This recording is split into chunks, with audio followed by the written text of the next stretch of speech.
Stop saying, I miss you. Seriously. Because the moment you say it the wrong way, attraction drops. The emotional tension disappears.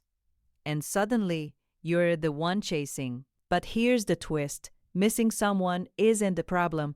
It's how you say it. Tonight, I'm going to give you one sentence, just one, that keeps your power, builds intrigue, and actually makes her lean in closer instead of pulling away. And once you understand the psychology behind it, you'll never text I miss you the same way again.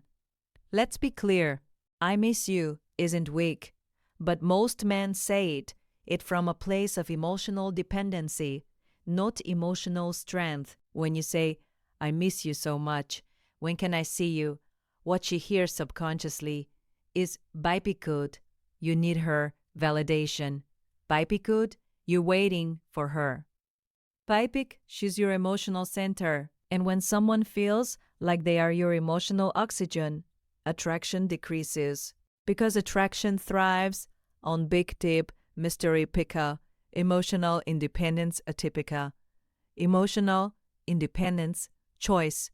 Not need psychology tells us something powerful.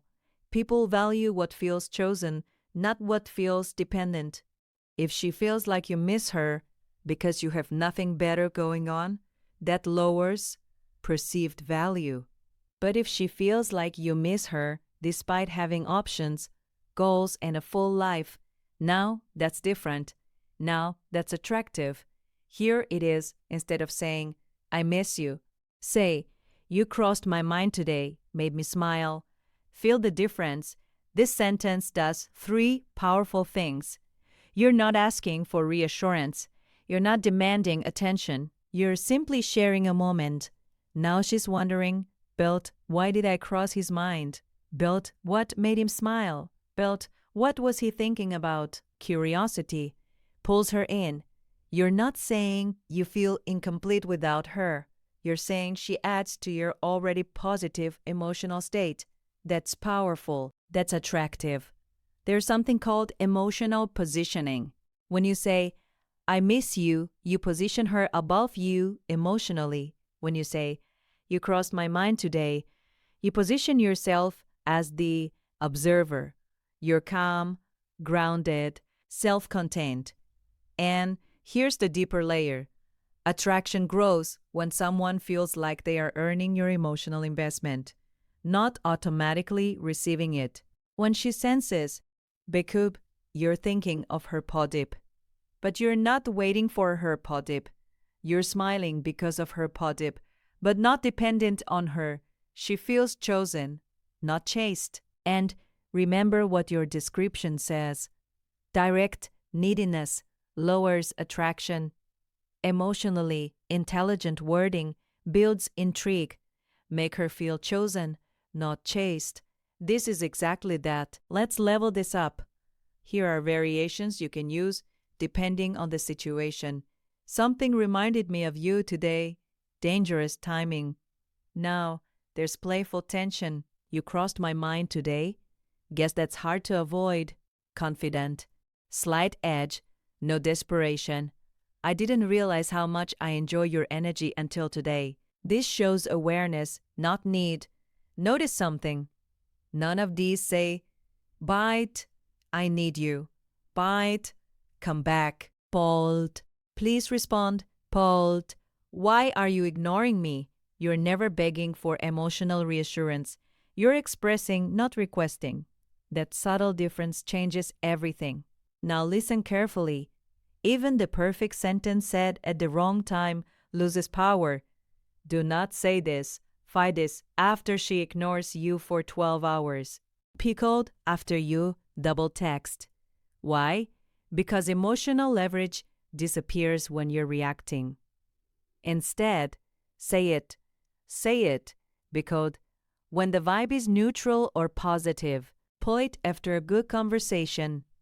Void cue randomly, without pressure. Random emotional spikes create attraction. Predictable reassurance kills it.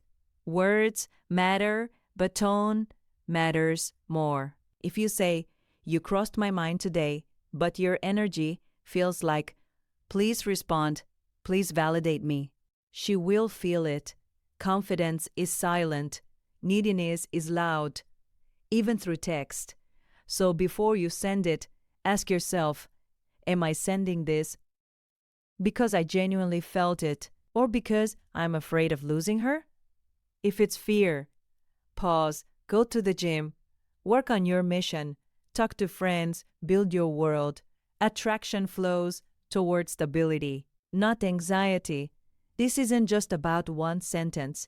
It's about emotional self-control. High-value men don't suppress emotion. They channel it with precision. They understand that big bite, words create positioning, big positioning creates dynamics, but dynamics create attraction. When you shift from, I miss you, please come closer, to, you crossed my mind today, you changed the entire frame, you're not chasing connection. You're not chasing connection. You're inviting it. And invitations are far more powerful than requests. So next time you feel the urge to text, I miss you, pause, upgrade it. Say it in a way that builds intrigue, not dependency. Because one sentence really can change the dynamic completely. If this helped you, comment below and tell me what sentence are you going to use instead. Don't forget to like the video, subscribe for more psychology-based attraction strategies, and share this with a friend who needs to stop sending emotional essays at 2 a.m. We don't chase. We choose. See you in the next one.